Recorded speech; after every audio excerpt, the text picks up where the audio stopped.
자,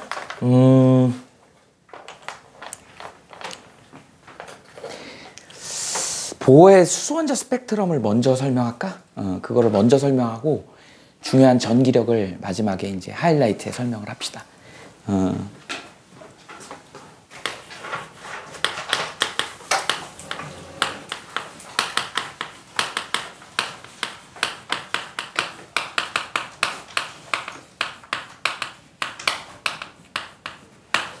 사실은 이것도 역시 누구니 화학 원하고 중복되는 부분이 있어요. 근데 이게 좀 방식이 좀 틀려. 화학 원에서는 그 값을 물어보고 에너지를 구하는 걸 물어보는데 물리에서는 단순하게 그냥 문자로 주고 계산하는 걸로 문제가 나옵니다. 그런 차이가 있어. 근데 원리는 똑같습니다. 원리는 똑같아. 그래서 우리가 이제 수소원자를 갖다가 보어는 뭐라 그랬지? 보어의 수소원자 모델은 어떤 거였니? 아까 뭐라 그랬어? 보어는 이렇게 얘기를 하지 않았어? 특정한 에너지 준위가 있더라. 그리고 원운동을 하더라. 그 특정한 에너지 준위만 우리가 allowed 되어 있다 이런 표현을, 허락됐다 이런 표현을 써요. 그 중간에 비어있는 공간은 우리는 forbidden 되어 있다 그래. 금지되어 있다 그래. 거기는 갈 수가 없어요. 혹시 여기서 이제 조금 에너제틱하고 스포츠를 좋아하는 사람들 중에 분명히 여기서 이제 자기 취미생활로 그 뭐라 그러지? 암벽타기 하는 사람이 있을 수 있어요. 이 암벽타기 하는 사람 중에 조금 이렇게 고수들은요, 이게 돌멩이 조그만 거 하나 나와 있는 거 그거 붙들고 있어. 그거 붙들고 있어. 그거 붙들고 발 거기다 대고 그러고 이렇게 거기서 쉬고 있어요. 그리고 또 여기 또 저 다음번에 여기 아무것도 없어. 절벽이야. 그럴 때 어떻게 점프해서 거기로 가는 거야.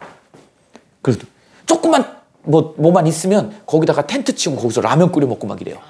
그치? 그런 거야.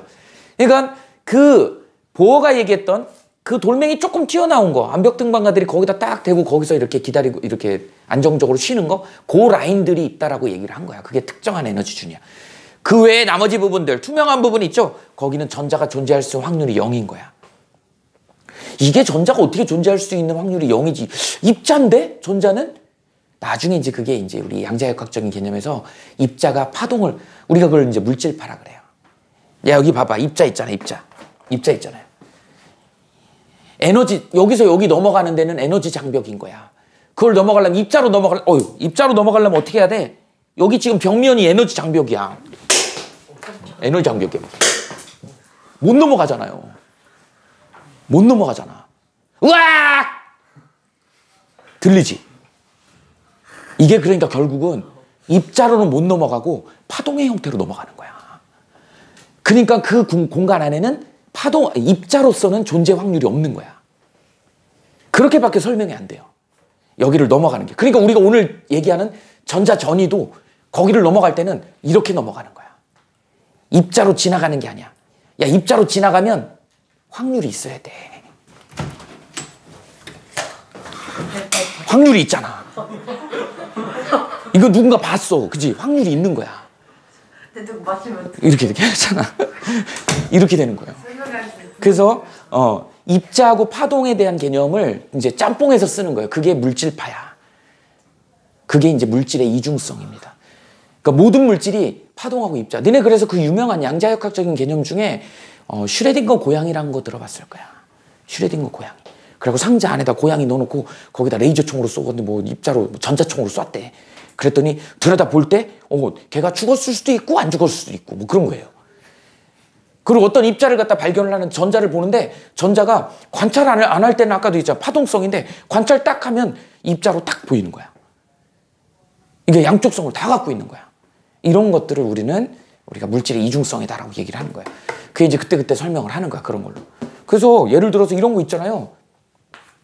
입자성하고 파동성 설명이 제일 좋은 게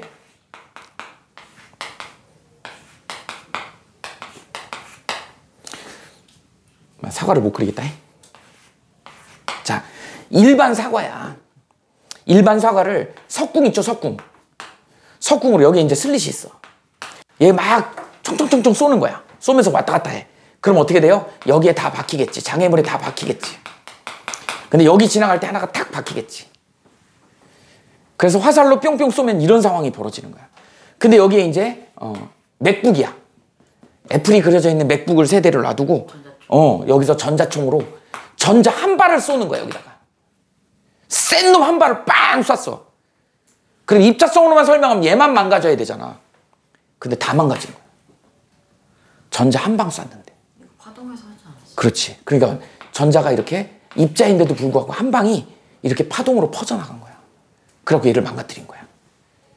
이런 상황이 벌어진 거죠. 이거 회절현상이라고 그러거든. 장애물 뒤편까지 퍼져나가는.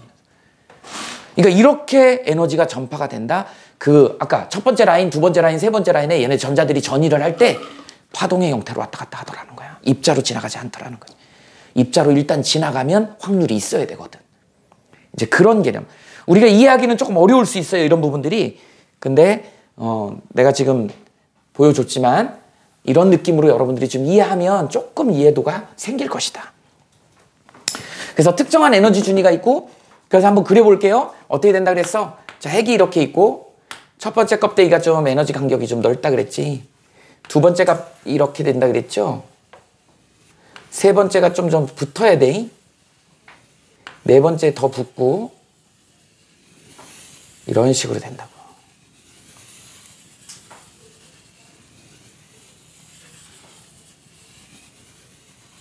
야, 실제로 뭐 이게 그림으로 그려져 있는 건 아니야. 근데 저 라인은 어떻게 생기겠니? 전자가 가봐야지 그 라인이 생기는 거야. 전자가 탁 올라가서 탁 했더니 그 라인이 딱 생기는 거야. 전자가 탁 올라가서 탁 했더니 그 라인이 생기는 거야. 그래야지 알 수 있는 거지. 수소원자 갖다 놓고 저거를 이게 다 있어라는 게 아니야. 그런 머릿속에 개념을 좀 갖고 있어야 됩니다. 그래서 여기 수소원자를 여러 개 갖다 놓고 얘를 갖다가 강한 방전을 주는 거야. 그럼 전자들이 막 들떠갖고 올라가겠지. 그러면 여기로 올라간 놈, 여기로 올라간 놈 다 라인들에 올라가겠지. 올라갔는데 얘네들이 불안하잖아요. 어지럽잖아. 그러니까 다시 제자리로 내려와야 돼. 근데 내려올 때 얘가 1로 떨어지는 애도 있고, 그 다음에 2로 떨어지는 애도 있고, 그 다음에 3으로 떨어지는 애도 있더라는 거지. 근데 이게 꼭 꼭대기에서 떨어지는 게 아니고 중간에서 떨어지는 애도 있어요. 1로 떨어지고 1로 떨어지고 1로 떨어지고 이런 애들만 이렇게 모아놓은 거야. 그 다음에 중간에서 떨어지고 2로 떨어지는 애들을 모아놓은 거죠. 그 다음에 3으로 떨어진 애들을 이렇게 모아놓은 거지. 이런 전이들이 생길 것이다. 그래서 이제 우리가 얘를 갖다가 보기 좋게 하기 위해서 얘를 확대한 거예요. 그래 여기다가 이제 첫 번째 껍질을 이렇게 놓고 두 번째 껍질을 여기까지 이렇게 그리자. 두 번째 껍질은 이렇게 합시다. 세 번째 껍질은 이렇게 위로 올라갈수록 점점 붙어야 되니까 네 번째 껍질을 이렇게, 다섯 번째 껍질 이렇게, 여섯 번째 껍질 이렇게 점점 가면서 이렇게 붙겠죠. 무한대까지 이렇게 가더라고요. 이렇게. 여기가 이제 주양자 수로는 첫 번째 껍데기, 두 번째 껍데기, 세 번째 껍데기, 이런 식으로 네 번째 껍데기 이렇게 짱짱짱짱 무한대까지 이렇게 가더라고요. 그래갖고 맨 위에서 1로 좀 중구난방으로 떨어진 걸 좀 정리한 거야. 그래서 1로만 떨어진 애를 이쪽에 모은 거예요. 모아서 예쁘게 좀 그려놓은 거야. 이렇게. 이걸 사람 이름입니다. 라이먼 계열이라고 얘기를 한다. 이게 에너지거든. 에너지가 꽤 넓잖아요. 에너지가 크다. 그래서 얘는 자외선 영역이야. 우리 눈에 안 보여요. 그리고 이 자외선 영역의 라이먼 계열은 어떻게 된다? N1로 떨어지는 애다. 또는 가장 낮은 데가 N1에서 올라가도 라이먼 계열이라고 얘기를 해요. 바닥에 N1이 기준일 때가 라이먼 계열인 거야. 그 다음에 두 번째로만 떨어지는 애가 있더라. 두 번째로만 떨어지는 애 3개, 4개, 5개, 6개. 수소원자는 보통 이제 한 6개 나옵니다. 전이가. 이렇게 된다. 이거 우리는 발머 계열이라 그래. 얘는 우리 눈에 보이는 빨주노초 파남 보여요. 가시광선 영역이야. 그리고 얘는 N2로 떨어지는 애다. 떨어져도 되고 N2부터 출발해서 올라가도 우리는 이걸 가시광선 영역이다. 발머 계열이다. 이렇게 얘기를 하죠. 그 다음에 세 번째로 떨어지는 애가 있어요. 이렇게 얘를 파션 계열이라고 얘기를 합니다. 얘는 적외선 계열이야. 그리고 얘는 마이너스래. N3으로 떨어지는 애죠. 또는 N3에서 출발해서 올라가도 돼. 올라가는 건 흡수고 떨어지는 건 방출이니까.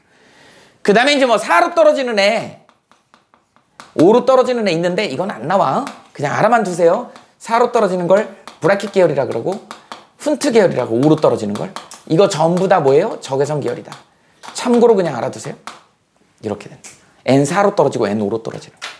이렇게 되어 있죠. 이때 이 간격을 우리는 에너지라고 나타내는데 이 에너지는 자 플랑크 상수에다가 진동수 곱한 거, 플랑크 상수에다가 파장분의 광속 이렇게 나타낸다 에너지를. 그래서 간격이 넓으면 넓을수록 에너지가 큰 거야. 당연히 진동수도 크겠죠. 파장은 짧아지겠지. 반비례니까. 이런 관계가 있다. 그래서 화학 시간에는 이 한 줄의 에너지를 이렇게 나타냈지. 배운 사람들은 알죠? 마이너스 n제곱에 1312 킬로줄 퍼 몰 단위로 이렇게 나타냈었잖아. 이렇게 주는데 우리 물리학 1에서는 얘가 단위가 좀 바뀌어요. 똑같은데 마이너스 n제곱에 13.6 일렉트론 볼트로 나옵니다. 이게 일반 물리에서는 이렇게 나온다. 물리에서는. 그러니까 이 각 라인마다 에너지를 정할 수 있는 거야. 여기다 그대로 집어넣으면 얘는 마이너스 13.6 일렉트론 볼트인 거야. 여기는 마이너스 4분의 13.6 일렉트론 볼트인 거야. 여기는 마이너스 9분의 13.6 일렉트론 볼트인 거야. 여기 얘는 4는 마이너스 16분의 13.6 일렉트론 볼트인 거야. 이렇게 된다고요. 근데 사실은 우리한테 중요한 거는 뭐가 중요하냐면 이 사이 전이기 때문에 이 사이 값이 중요한 거야. 이 차이값, 간격, 이게 스펙트럼으로 나타나는 거야. 라인이 중요한 게 아니고 그 라인하고 라인 사이의 에너지 차이, 이거의 절대값이 물리에서 물어보는 값이다. 그렇게 이해하시면 됩니다. 됐죠? 일단 여기까지 하고요. 여기서 이제 여기에 있는 발머 계열이 시험 문제 잘 나오기 때문에 발머 계열을 그대로 이제 스펙트럼으로 찍어보면 얘가 이제 보호가 찍었던 스펙트럼이 여기 나오는 것이지. 이렇게 나오죠. 그래서 빨간색이 하나 나옵니다. 빨주노초 파남보 이렇게 나오니까 주황색 나오고 노란색 나오고 점점 붙어요. 이렇게 붙습니다. 그 다음에 마지막에 파란색, 보라색 뭐 이런 식으로 나오겠지. 이렇게 여기까지가. 수원자 스펙트럼은 한 6개 나옵니다. 여기에 얘를 갖다가 우리 뭐라 그래? 발머 계열이라고 이렇게 주어진다고. 여기다 이제 이 계열은 아니지만 하나 그려놓게. 이랬을 때 어떤 한 계열에서 이렇게 촘촘한 쪽이 에너지가 큰 쪽이야.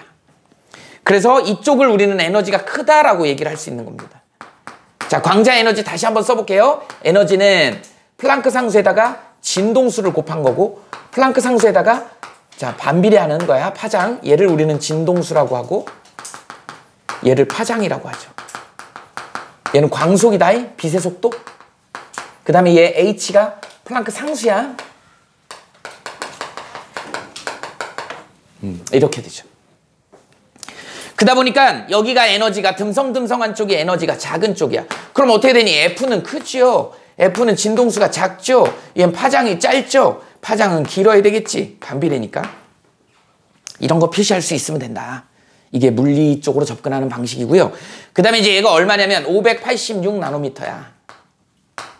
586 나노미터. 얘가 484 나노미터고요. 얘가 뭐냐면 매칭을 시켜야 돼. 얘가 A고 얘가 B고 얘가 C라고 한번 해볼게. A가 어디 있냐면 이게 A예요. 이게 두 번째 게 B고 얘가 C야. 이렇게 나타낼 수 있어야 돼. 이쪽이 에너지가 큰 쪽이니까 이쪽이 라이먼 계열의 가장 에너지가 낮은 애야. 가장 낮은 애가 이 C잖아. 이렇게 매칭을 할 수 있으면 된다. 그러다 보니까 A는 어떻게 전이가 되는 거냐면 N3에서 N2로 떨어지는 애요. B는 어떻게 되는 거냐면 N4에서 N2로 떨어지는 애요. 그 다음에 C는 어떻게 되는 거니? N2에서 N1로 떨어지는 애라고. 이렇게 전이가 일어나는 애들을 매칭을 시킬 수 있어야 된다. 그러니까 요 표하고 요 표를 매칭을 시킬 수 있어야 되는 거야. 조금 디테일하게 가보자고. 우리 선생님 A전이 다 구해볼게. A전이 한번 구해봅시다. 지금 선생님이 구하는 이 A전이는 약간 화학 쪽에서 이걸 많이 구해. 화학 쪽에서는 A 전위를 어떻게 구하냐면 자 어떻게 된다고? N3에서 N2로 떨어지잖아. 방출이죠. 방출. 그래서 우리가 델타 E의 A 전이라고 이렇게 나타내 볼게. 델타라는 의미는 간격의 의미지. 간격의 의미지. 그럼 나중값에서 처음 값을 빼주면 되는 거잖아. 마이너스 저기 있죠? 마이너스 우리 물리로 하자. 자 2의 제곱에 13.6 마이너스에 마이너스 3의 제곱에 13.6 이렇게 된다고. 나중값에서 처음값 빼는 거니까. 이거 플러스로 바뀌죠. 그러면 이건 4분의 1, 9분의 1이니까 마이너스 36분의 5, 13.6 이렇게 나와요. 우리 시험 문제에서는 얘 K로 많이 나옵니다. 상수값으로. 그러니까 36분의 5라는 수치가 여러분들이 알아야 될 수도 외울 필요는 없어요. 아, 2하고 3, 3에서 2로 왔다 갔다 하는 애는 이 값이 나와야 되는구나. 라는 걸 알아야 되는 거예요. 이게 어디예요? 3에서 2 사이의 간격이라고. 이 간격이야, 이게. 이게 A전이야. 이게 델타 EA야. 이 간격이. 이렇게 구하는 거예요. 이게 스펙트럼상에 나오는 거야. 이걸 계산해 보니까 585 나노미터? 586인가? 5인가? 585 나노미터. 뭐 이렇게 돼요. 자, 그 다음에 이번에는 B전이 한번 해볼까요? B전이는 두 번째 거잖아. 얘는 N4에서 N2로 떨어지는 거지. 그래서 델타 E에 B 이렇게 쓰고 나중값이 E2죠. E4죠. 이렇게 된다고. 그럼 마이너스 4분의 13.6이고 마이너스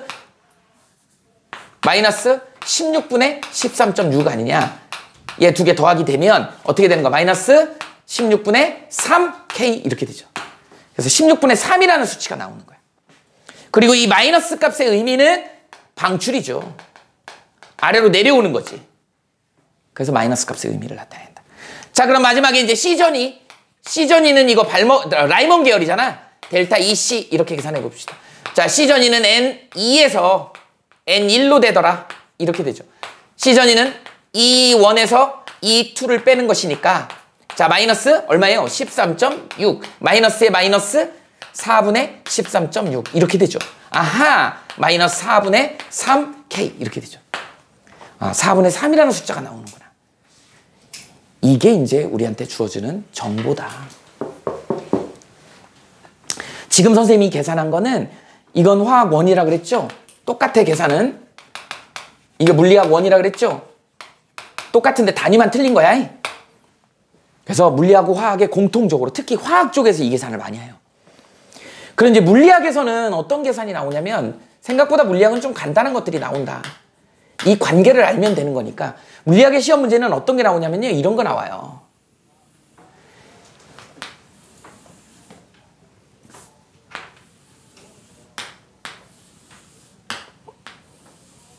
뭐 에너지 준위가 이렇게 주어져.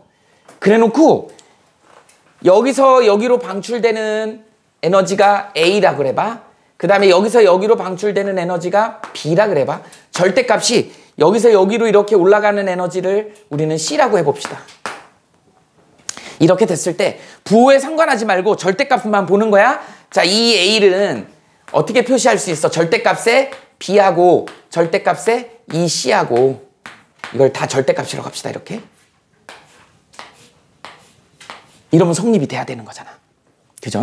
부호 빼버리고 자 절대값으로만 한다 그러면 그럼 얘를 에너지는 저 식에다 집어넣으면 HF에 A라고 놓을 수 있죠.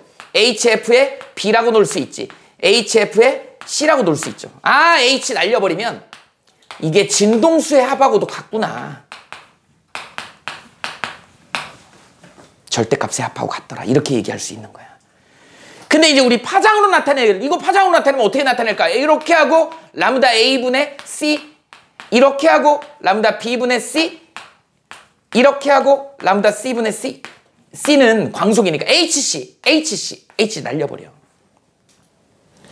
그러면 얘를 예쁘게 쓰면 이렇게 쓸 수 있다는 얘기죠. 람다 A분의 1은 통분해봐. 람다 B 람다 C분의 람다 C 플러스 람다 B 이렇게. 근데 이렇게 착하게 주는 문제는 어디 가도 없더라는 거야.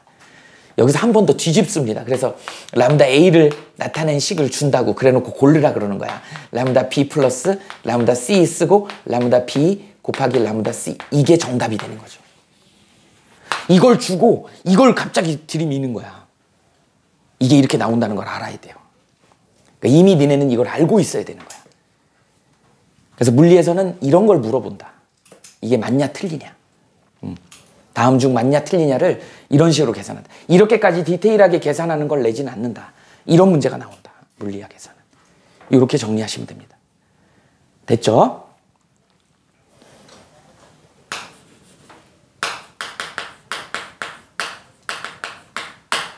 전기력에 대한 얘기까지 그냥 한꺼번에 가버립시다.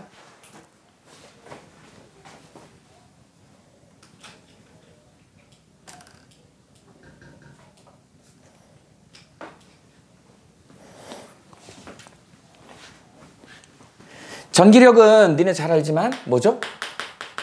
쿨롱의 힘이죠. 쿨롱 포스.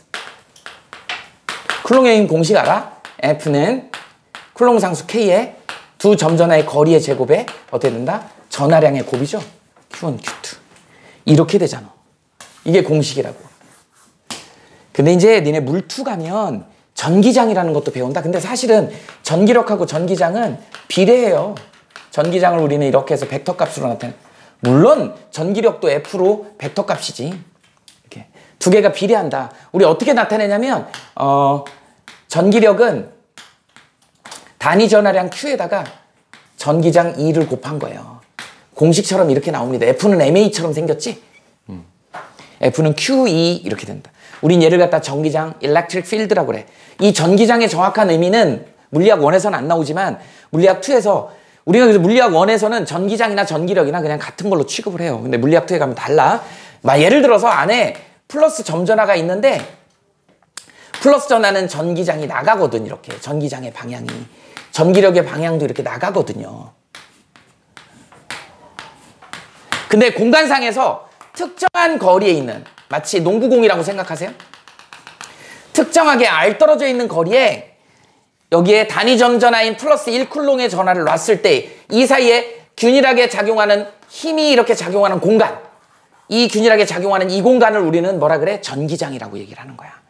같은 거리에 자 3차원적으로 9의 농구공이라고 생각하세요. 그 공의 표면에 1쿨롱을 올려놨을 때 다 같은 힘이 작용할 거 아니야? 그때 이 작용하는 분위기, 이걸 우리는 전기장이라고 얘기를 한다.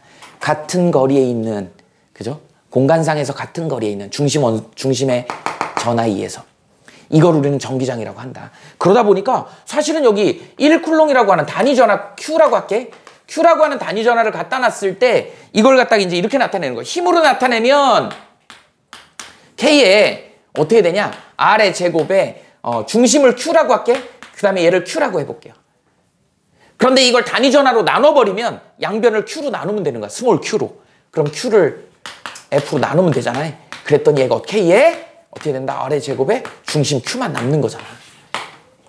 그래서 우린 얘를 갖다가 Q에 2라고 쓰는 거야. 따라서 2를 우리는 뭐라고 계산하는 거야? K에 R의 제곱에 중심의 Q다. 이렇게 얘기를 하는 거야. 이걸 전기장으로 나타낸다. 별로 중요하지 않습니다. 물리 2에서 나오는 내용이야. 그래서 우리는 전기장이나 전기력이나 똑같이 사용한다라고 생각하고 같은 벡터량이고, 그러다 보니까 이제 우리가 전기력을 나타낼 때 두 가지 경우가 있어. 플러스 점전화가 이렇게 있을 때, 마이너스 점전화가 이렇게 있을 때 같은 종류죠? 같은 종류면 어떻게 돼? 이게 A 전하고 얘가 B 전하다. 그럼 어떻게 A가 B를 밀지, B가 A를 밀지. 우리 이거 뭐죠? 작용, 반작용. 전기력이 뭘로 작용해? 청력으로 작용한다. 반발력으로 작용한다. 같은 전하야. 얘도 밀고 얘도 밀죠? 작용, 반작용이야. A가 B를 밀고 B가 A를 밀고 작용점이 서로 다른 데 있잖아. 힘의 크기는 같습니다. 방향은 반대입니다. 그런데 얘가 만약에 플러스하고 마이너스가 있어. 그럼 어떻게? 서로 끌어당겨야지. 이렇게. 이거 우리는 뭐라 그래요? 인력이라고 해요. 그래서 같은 전하끼리는 밀어낸다. 다른 전하끼리는 끌어당긴다. 인력, 반발력 이렇게 얘기해요. 청력이라고도 해, 반발력을. 이런 건 뭐 너무 익히 잘 알고 있고요. 자, 그래서 이제 우리는 여기서 점전하에 전기력선을 좀 따줄 수 있어야 돼요. 혹시 물리 앞부분에서 이제 우리 아직 안 했구나. 자기력선 아직 안 했지. 자기장 안 했죠. 했냐? 자기장 안 했지 아직? 막 회독을 가다 보니까 선생님이 한 것 같아서. 야, 이래독 한 사람들은 하지 않았어? 이래독. 자기장에서 자기력선하고 똑같아요. 자기력선은 어떤 거였냐면 이런 거였잖아. 뭐 이렇게 있으면 N극하고 S극이 있으면 N극에서 막 기어 나오죠. S극으로는 막 기어 들어가지. 그리고 이게 연결이 되죠. 단일 패곡선으로. 똑같습니다. 똑같아요. 전기력선은 플러스에서는 어떻게 된다? 무조건 나간다. 나간다. 마이너스는 어떻게 돼요? 들어와요. 마이너스는 들어와야 돼. 그리고 얘 전하량의 상대값에 의해서 전기력선 수가 결정이 되는 거야. 만약에 예를 들어서 얘가 플러스 4Q다. 얘는 마이너스 Q다. 그러면 전기력선이 얘가 16개면 얘는 4개 있어야 돼. 얘가 32개면 얘는 8개 있어야 돼. 이런 비가 된다. 그래서 플러스는 나간다. 마이너스는 들어간다. 그리고 얘가 나중에 이제 연결이 되더라. 이렇게 단일 패곡선으로 연결이 돼야 돼. 이렇게 이런 식으로 연결이 되는 거예요. 자기력선하고 똑같습니다. 그래서 전기력선이 촘촘한 곳이 전기장이 센 거야. 전기력이 센 거야. 자기력선이 촘촘한 곳이 자기장이 세잖아. 그래서 자기 자석 끝이 세잖아요. 전기장도 똑같습니다. 전기력선 수가 많으면 많을수록. 그리고 서로 끊어지거나 교차되지 않아. 그래서 단일 패곡선이다 이런 표현을 쓰는 거죠. 그 다음에 전기장의 방향하고 전기력의 방향은 접선의 방향이야. 접선의 기울기 방향이야. 어떤 한 점에서의 방향은 플러스 마이너스 방향으로 가는 접선의 기울기 방향이다. 이게 전기력선의 방향, 전기장의 방향이야.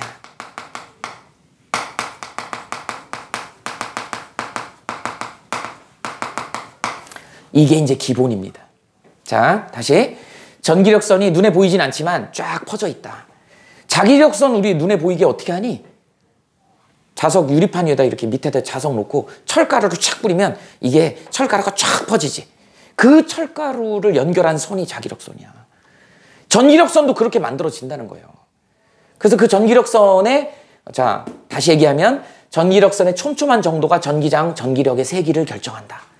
그 다음에 전기력의 방향, 전기장의 방향은 접선의 기울기다. 그 다음 플러스에서 나가고 마이너스로 들어온다. 이걸 기준해서 이제 우리는 뭐래요? 전기력을 계산할 수 있어야 됩니다. 이게 이제 소위 얘기해서 수능 문제에서의 준 킬러 문항이죠. 시간이 상당히 많이 걸립니다. 이 얘기를 오늘 수업하고 연습을 좀 할 거야.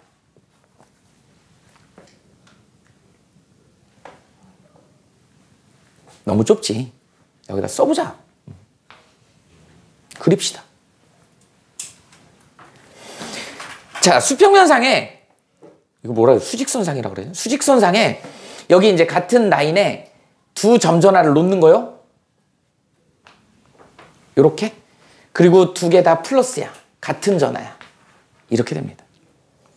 그럼 플러스는 나가야 되지? 나가야 되지? 나가야 되지? 나가야 되지? 나가야 돼요. 얘도 나가야 되지? 나가야 되죠? 나가다 보니까 얘네 둘이 부딪히잖아. 그래서 얘는 어떤 식이 될 거냐면 이렇게 갑니다. 이렇게 가더라. 그러다 보니까 이 안에 들어있는 요 중심의 여기가 전기력이 얘랑 상쇄돼서 0이 되는 지점이 생기더라는 거죠.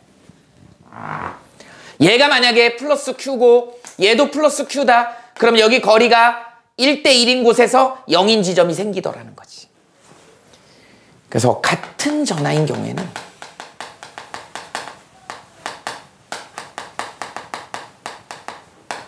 두 점전화 사이에 전기력이 0인 지점이 생기더라. 중요합니다. 이렇게 되죠. 같은 점전화인 경우에 같은 종류의 전화인 경우에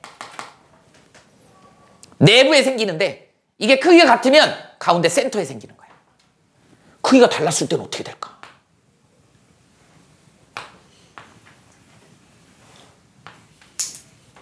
여기가 마이너스로 합시다. 이제 마이너스. 여기가 마이너스 4Q요. 여기가 그냥 마이너스 Q요. 얘는 이제 들어와야 되지. 들어와야 되지. 들어와야 되지. 들어와야 되지. 들어오는 개수가 4배여야 돼. 다 못 그리니까 얘가 훨씬 많겠지. 4배로.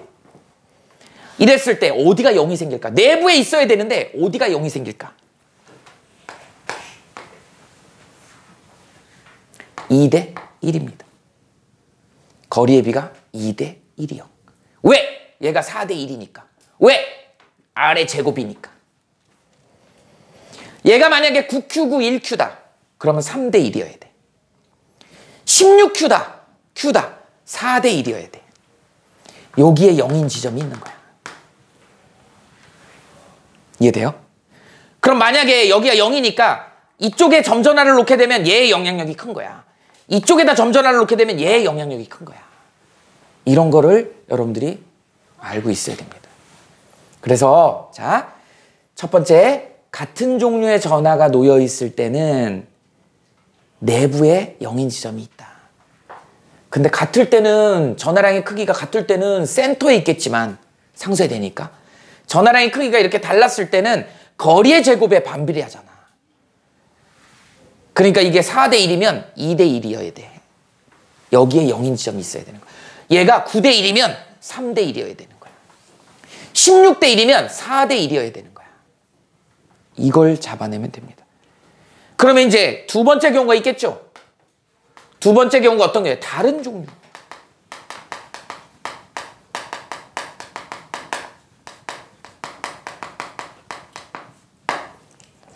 다른 종류의 전화인 경우에는 어떤 일이 벌어질 거냐 하는 거지. 여기에 이제 플러스 전화가 있고요. 여기에 마이너스 전화가 있어. 그러면 다른 종류의 경우는 무조건 밖에 있어. 즉, 두 점전화 외부에 있습니다. 그러면 이쪽에 있을 거냐, 이쪽에 있을 거냐를 결정짓는 건 여기가 만약에 플러스 4Q요? 여기가 마이너스 Q예요? 그러면 큰 놈의 반대편에 있어. 이쯤에 있어. 여기가 0입니다. 거리비는 몇 대 몇이 돼야 될까요? 2대 1이 돼야 돼. 전하량의 비가 2대 1이니까. 이해되냐? 무슨 말인지? 여기서 여기까지가 2대 1이어야 되는 거야. 이것만 할 줄 알면 돼요. 그럼 여기가 이 지점이 완벽하게 얘에 의해서 상쇄되는 지점이니까 이쪽에 가까워지면 어떻게 되는 거예요? 여기에 멀어지면 누구의 영향력이 더 크는 거야? 얘의 영향력이 더 큰 거지. 여기로 가까워지면 얘의 영향력이 더 큰 거지. 그런 걸 우리가 따져야 돼. 그래서 점전화 플러스 1Q를 갖다 놨을 때, 1쿨롱을 갖다 놨을 때 어느 쪽으로 당겨질 거냐. 이쪽으로 갖다 놓으면 누구의 얘의 영향력이 크니까 이쪽에 갖다 놓으면 어떻게 돼? 플러스 1쿨롱을 여기다 갖다 놨다 그러면 얘는 밀어내야죠. 만약에 여기다 갖다 놨다 그러면 당겨야 되지. 이렇게. 그래서 플러스 X방향, 마이너스 X방향으로 당겨지더라는 거죠. 이게 되게 중요한 거다. 할 수 있거니? 거리의 비가. 이게 식이 이렇게 제곱에 반비례하니까 이런 원리다. 이게 사실 오늘 제일 중요한 건데. 이게 제일 중요한 건데. 이건 문제를 풀어보셔야 됩니다. 오늘 좀 프린트 있죠? 프린트에 이런 문제가 나와 있어. 네, 그래서 일부러 이 프린트를 준 거야. 일단 여기까지 좀 적어봅시다. 창문 조금 열어주실 수 있어요? 뭐라고? 창문 조금 열어주실 수 있어요? 열어달라고? 덥지?